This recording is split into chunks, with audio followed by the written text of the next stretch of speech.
একটা কথা সুযোগ আমার ঘটেনি এ পর্যন্ত বলার যে সরকারি দল থেকে বারবার বলা হচ্ছে যে সংবিধানে বলা আছে যদি কেউ না আসে, যেটা উনি বললেন, এটা হয়তো অনেকের সংবিধান পড়ে দেখা হয়তো হয়নি।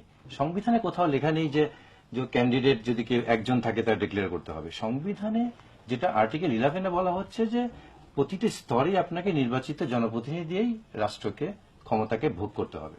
65(2)তে যেটা সবাই বলে যে এটা প্রত্যক্ষ নির্বাচনের মাধ্যমে এই শাসন কার্যটা নির্বাহ করতে হবে। তো যেটা স্বাধীন ভাই বলেছেন এটা প্রত্যক্ষ হয়নি, কিন্তু যেটা বারবার বলা হয় সংবিধানের কথা, সংবিধান এটা হচ্ছে আরপিওর সেকশন 19(1)-এ বলা হচ্ছে রিটার্নিং অফিসার শ্যাল ডিক্লেয়ার, উনি ডিক্লেয়ার করবেন যদি একজনের নমিনেশন থাকে, অন্য কারো না থাকে ওনাকে ডিক্লেয়ার করে দিবেন। এই যে আরপিওর একটা বিধানকে সংবিধান বলা হচ্ছে, এই আরপিওর এই বিধানটা তো সংবিধানের সাথে সাংঘর্ষিক এই অর্থে যদি এটা একটা এক্সেপশনাল ক্লজ।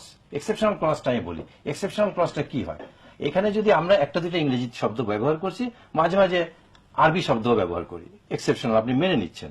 এখন পুরো অনুষ্ঠানটা যদি আমি আরবিতে বলি, এই প্রোগ্রামটা আপনার, মাঝে মাঝে আপনি পার্টিসিপেট করছেন, এখন পুরো প্রোগ্রামটা যদি আপনি নিজেই পার্টিসিপেট করেন, কিংবা 10 মিনিটের ব্রেক হচ্ছে, পুরো প্রোগ্রামটা যদি 10 মিনিটের ব্রেক হয়ে যায়, পুরো ব্রেক হয়ে যায় বিজ্ঞাপনে, তাহলে প্রোগ্রাম রইল না।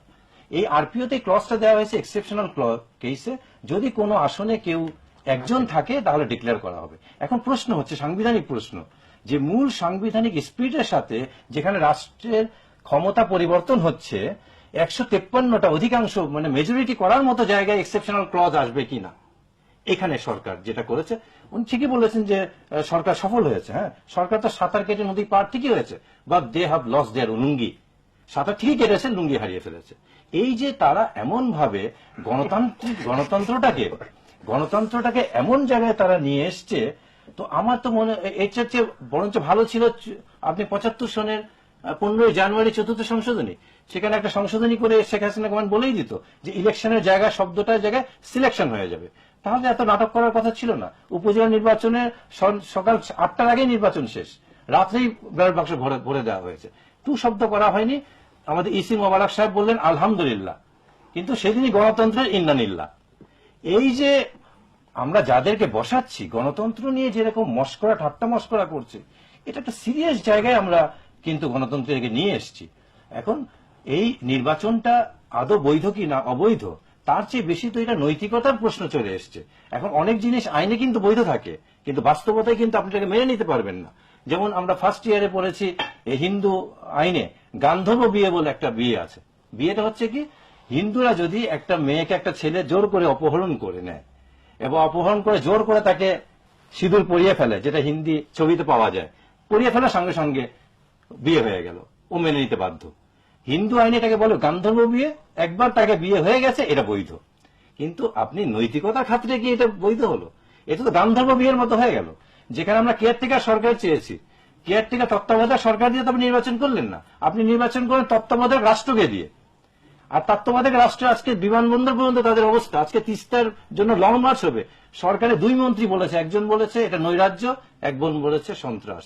দেশের জন্য, দেশের মানুষের অধিকারের জন্য যদি আপনি আন্দোলন করেন, সেটা নৈরাজ্য হবে আর সন্ত্রাস হবে, তাহলে কি এখন আমরা সব ছেড়ে দিয়ে বিদেশিদের স্বার্থ রক্ষা করার জন্য আন্দোলনে নামবো? কোথায় চলে গেছে আমাদের রাষ্ট্র, কোথায় নিয়ে গেছে আমাদের? 2 দিন পরে তো এমন হবে মাননীয় প্রধানমন্ত্রীর পেছনে বঙ্গবন্ধু শেখ মুজিবুর রহমানের ছবির জায়গায় যদি এই অবস্থা চলতে থাকে গান্ধীর ছবি চলে আসবে। আজকে বিজেপির সাহস দেখেন, উদ্যোগ দেখেন, 3 ভাগের 1 ভাগ ভূখণ্ড দাবি করেছে বাংলাদেশে। আপনাদের সিলেট নাই, খুলনা থেকে সিলেট পর্যন্ত তারা দাবি করেছে। অধ্যত্ত কোত্থেকে আসে? কারণ তারা বাংলাদেশে দালাল দেখেছে, বাংলাদেশের দামাল ছেলে তারা দেখেনি। পাকিস্তানকে পাকিদের আমরা শায়েস্তা করেছি, এদের দালালদের আমরা শায়েস্তা করতে পারি। কিন্তু দেশের অবস্থা এটা কেন নিয়েছে? এই অধ্যত্ত আমরা তাদেরকে করে দিয়েছি। নত যেন পরনিষ্ঠি এমন, আমাদের উপদেষ্টাদের বলতে হয় যে আমাদের এটা অসভ্যতা, আমাদের তাদের কাছ থেকে টোলের টাকা চাওয়া। মালিক, অনেক ধন্যবাদ আপনাকে। হ্যাঁ, ডক্টর গোলাম